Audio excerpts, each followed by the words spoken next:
This is Bishop Craig in Northern Michigan, and this is take one for the week of August 11. Peace be with you.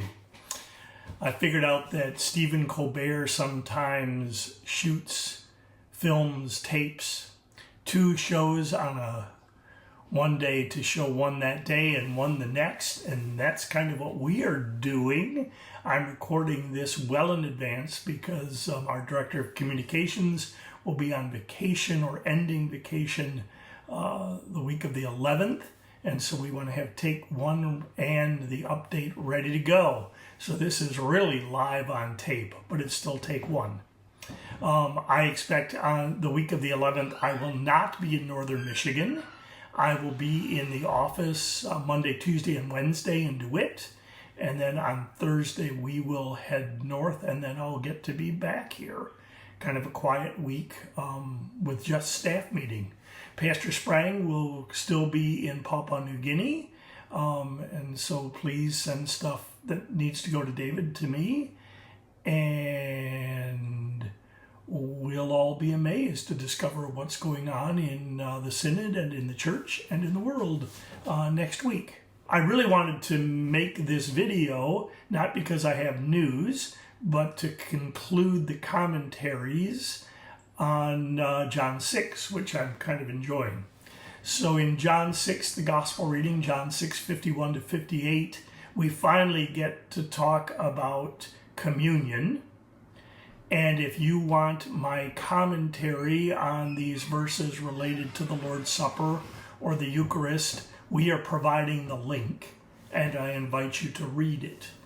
But as always happens, my mind went in a different direction, this time through the readings, in part because we began where I've begun every week this summer in Samuel. And now we've turned the page on 2 Samuel, and we've opened the book of 1 Kings. And so we have turned the page on the reign of King David, who went to sleep with his ancestors after a 40-year reign.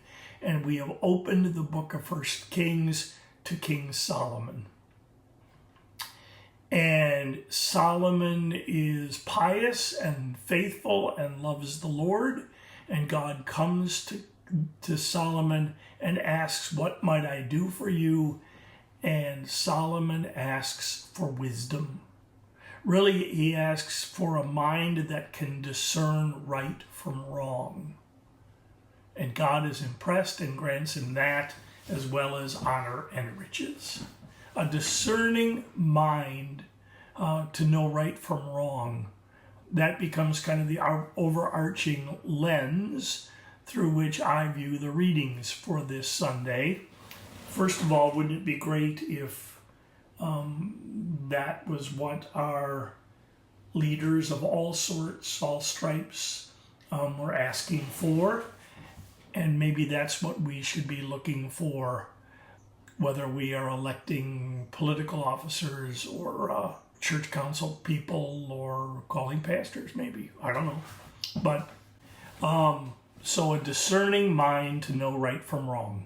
When we flip to Ephesians, I believe it is, we get that the fear of the Lord is the beginning of wisdom.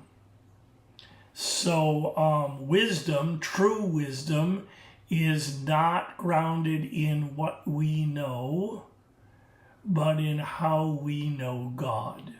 Which brings us to John. And as I say, if you want my commentary on the Eucharist, please read it. But here, I'm going with wisdom as I think about this reading. And here, wisdom seems to be not what we know, because we know that the Judeans thought they knew everything. And the only thing I'll say about the Eucharist, it's not about what we know, whether that's the real presence or discerning the body, or this is the Lord's table. It's all about our relationship with Jesus. The question is, how closely are we connected or tied or yoked to Jesus? And communion is a means to strengthen the connection between us and Jesus. Baptism may be the bigger means, because there we are joined to Christ's death and resurrection personally. We are joined to Christ's death, and we are raised to new life in Jesus Christ. And so that's why in the early church, baptism and Eucharist, while they might be two sacraments, they were one continuous rite. So when people were baptized, they went immediately to the table and received First Communion. There was no separating baptism by months or years before First Communion. One rite. And so we would say that the way to the table was through the font, where we were joined by Jesus to himself, inseparably. And the Eucharist was a way to reinforce, to strengthen, to maintain that connection. I'm concerned, especially since COVID, we've kind of taken Jesus out of communion a bit. It's become something, we demand rather than approaching it as a gift.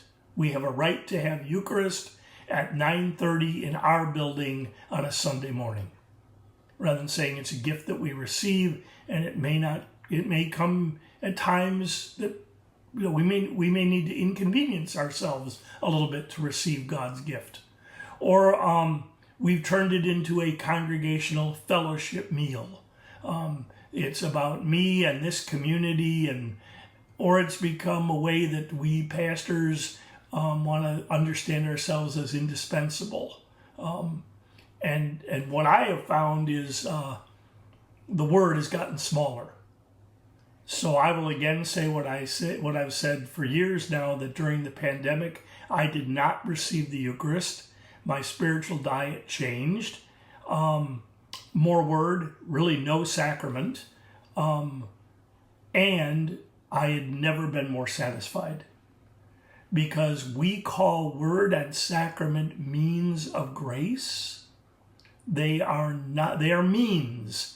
They are not ends in themselves. Their function, their purpose is to connect us to Jesus.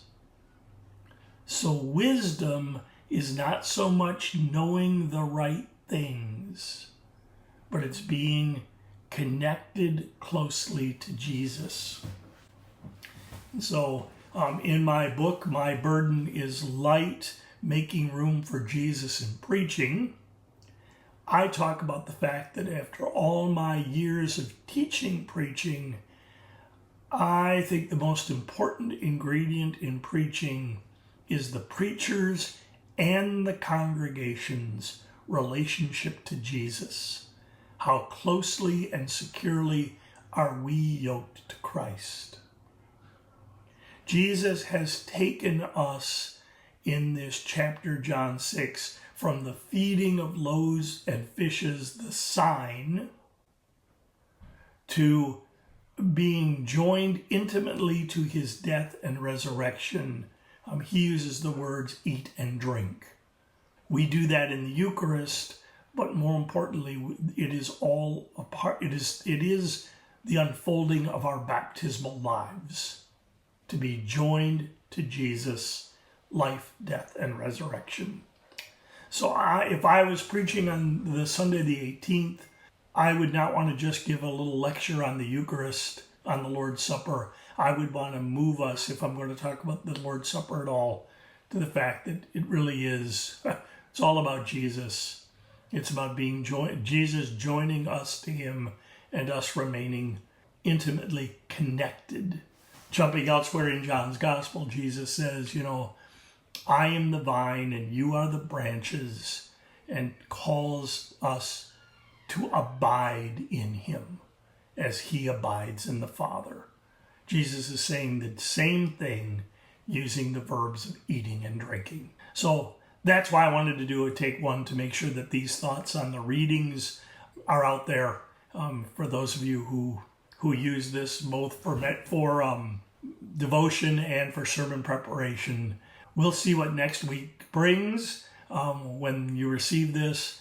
I hope you're having a great summer. I certainly am. What a joy to be in Michigan in August. The peace of Christ be with you. Please take care.